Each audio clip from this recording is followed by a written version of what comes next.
Have you ever heard a chilling scream late at night and felt your blood run cold?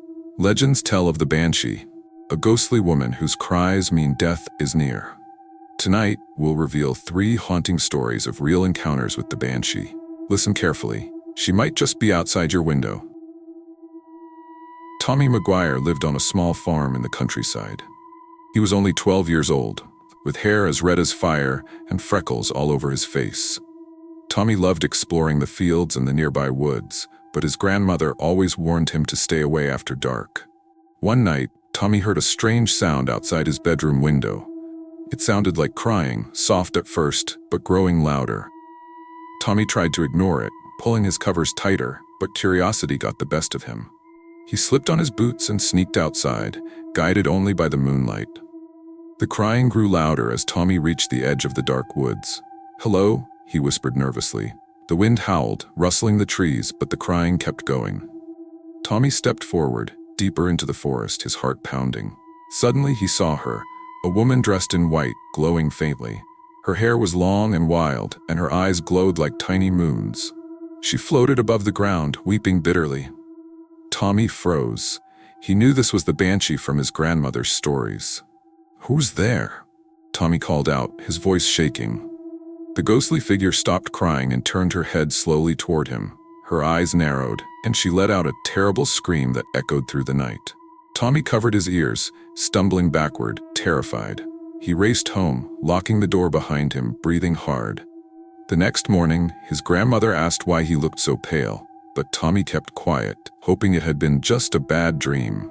But it wasn't. That night, his grandmother fell terribly sick.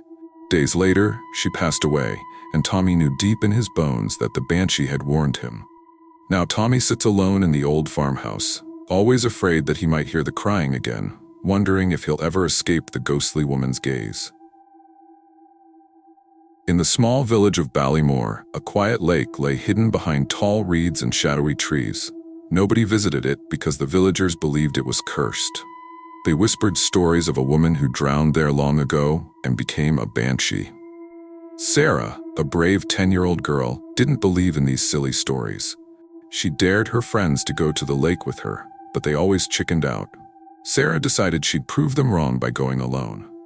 One cloudy afternoon, Sarah slipped away from her chores and walked toward the forbidden lake.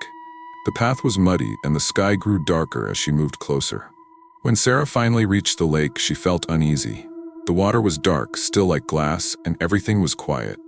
Then Sarah heard it, the faint sound of someone crying. She spun around, but no one was there. The crying grew louder, floating over the water. Sarah peered into the lake and saw her reflection ripple. Suddenly, another reflection appeared next to hers. A ghostly woman with tangled hair and glowing eyes. Sarah gasped and stepped back.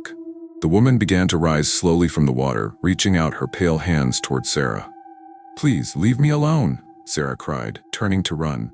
But the path had vanished, swallowed by darkness. The ghostly woman's cries became screams, terrible sounds that shook the trees. Sarah ran in circles, unable to find her way out. She closed her eyes tightly, hoping this nightmare would end. When Sarah opened her eyes, the woman had vanished. Relieved, she sprinted home, vowing never to return.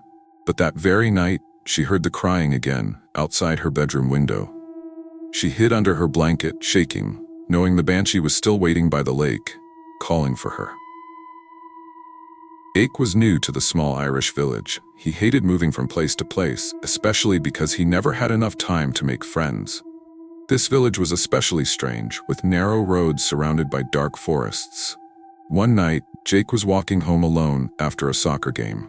It was late, and thick fog had settled, making it hard to see. Jake felt uncomfortable, glancing around nervously as the road twisted deeper into the woods.